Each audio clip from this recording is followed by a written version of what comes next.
Welcome back to our special coverage of the Russian invasion of Ukraine. Well, let's continue the conversation with Commodore Kole Olaomi, who's the head of the Criminology and Security Studies Department at Chrisland University, Abeokuta. Well, thank you very much, Commodore, for staying with us on the program. Essentially, we've heard different views this morning. First, the Mexican president, who says that, you know what, shipping guns, ammunitions, and all of that to Ukraine will only increase the body counts, the casualty rates. We've also heard from UNICEF this morning saying there should be some form of peace talks, at least for the children who are major casualty in all of this. But on the flip side, we've seen NATO, particularly the Polish Prime Minister, saying that NATO needs to do more, shipping arms and all of that to Ukraine. In fact, the Ukraine government has even given a wish list, as it were, of the things they need. So looking at all of these sides to the story, I wonder what you make of it. Thank you very much for having me. For most of us that have been following the Ukrainian...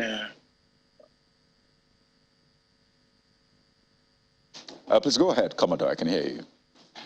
Yeah, for most of us that have been following the Ukrainian problems, we don't really understand the concept of warfare. Sometimes we mix, warfare with battle successes or theater operations. The war in Ukraine is actually beyond those scale. That's why you are seeing countries like Mexico, European Union, Turkey having, jostling for recognitions and trying to shape their alliances.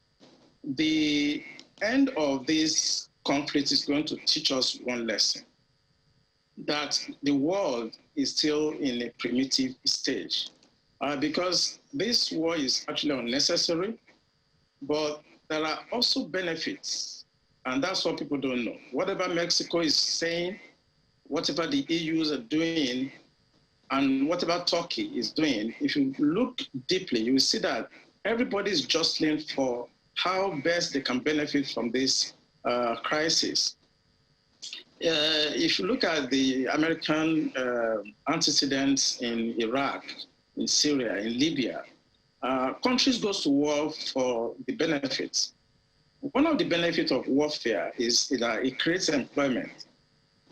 And people may not know that. If you want to create employment at home, war economy is one of the ways to do that. The other things is that war generates additional economic activities. And most importantly, war actually generates the development of new technologies as well, which normally filter through other industries. For instance, Lockheed Martin, which is an American company, has sold more than 58.2 billion weapons in few weeks of this war, even though there are effects which all of us are concerned, like refugee crisis, the shake-up in the global relationship, especially with NATO. Look at Finland and Sweden also trying to jostle for advantage. And the thing that worries Africans, for me, is the rise in food prices and inflation. And look at the fuel crisis that we're going through. So for me, anytime we discuss Ukraine, people try to analyze them from the tactical level. Ukrainian debacle is beyond what we are seeing. It's going to be a long haul. The Americans are taking advantage of this. The European Union, they are taking advantage of this. But the people that are going to suffer are the Ukrainians themselves. And perhaps that's even more reiterated by the statement from the UNICEF Regional Director for Europe and Central Asia, saying, the number of children displaced is staggering. And of course, this is going on and on, talking about children being severely traumatized and the fact that a lot of them have essentially dropped out from school. So imagine what that will do to the nation in 10, 20 years. But I noted from the Mexican president's statement that there wasn't quite a solution put forward. Yes, he did say that, well, there's no point shipping guns and all of that. It would only cause the casualty figures to rise. But it looks like a lot of people are speaking about what they don't want to be done, but what should be done has been the question. So do you think that we're just going round the elephant in the room and not touching on the solution to this crisis itself? Yeah, thank you for that question. Usually we look at the immediate effect, you know, and that's why most of the pundits that comes to discuss this, they are fixated with the effect. That's the immediate effect of this war. What is the solution? The solution lies with the deep state. Imagine what the Russians are asking for. They are asking for things that are impossible. For example, they are saying that Ukrainians should be neutral. They are talking about disarmament. If you look at the Budapest Memorandum that actually, you know, removed the nuclear facilities from Ukrainian soil effectively, what has that actually gotten us to? All those countries that participated in the Budapest Memorandum, they are nowhere to be found now supporting Ukraine. You understand? Now, the Russians are also asking for security guarantee. What do you mean by security guarantee? They are asking for denazification. Look at the Azov battalion. They have been neutralized effectively. How can you be asking for denazification within a country? Then they're also talking about, for example, suppression of Russian language. And they are claiming to the Donbas region and the two breakaway republics. Let me tell you, this is going to be a long haul because there's no immediate solution. In negotiation, you cannot begin to ask for what is impossible. If Russia continue on this thread, then we're going to have a situation in our hand that's going to lead to another iron curtain. The Cold War is just beginning. And my challenge or my concern is the position of China, especially as it has to do with Taiwan. So if this thing continues to expand in scope, the people that are going to suffer are majority the poor people, the children, the aged. The deep state I mentioned earlier sometimes do things like this because this is what makes them rich. This is what makes them to have more money.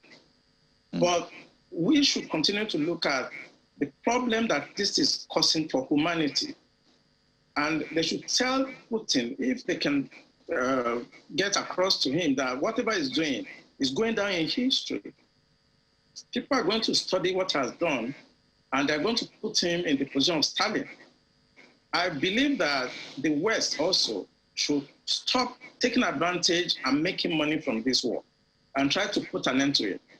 But I want to predict the quick fix to this challenge today, if Russia implode from within, and I think that is what the CIA and other big intelligence organizations should be focusing on.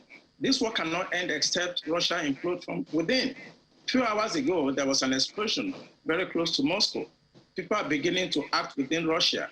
And I think this is going to be a quick fix. That's to answer your question. How do we end this? It's for them to focus on the implosion of Russia from within. So you're supporting the shipment of more arms to Ukraine, I mean supporting the view of the Polish Prime Minister and others, as opposed to the view of the Mexican president who says, well, let's stop with the shipment. I think I want to support the Mexicans. But you know, the Mexican president does not understand that there's what we call the war economy. I just mentioned that Lockheed Martin, a US-based company, has made about $58 billion within a short time.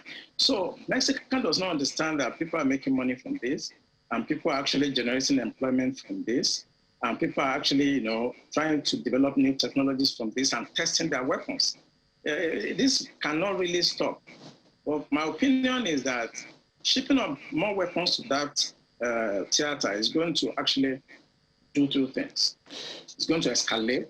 It's going to prolong the war. However, it's going to enrich a lot of countries as well. Oh dear.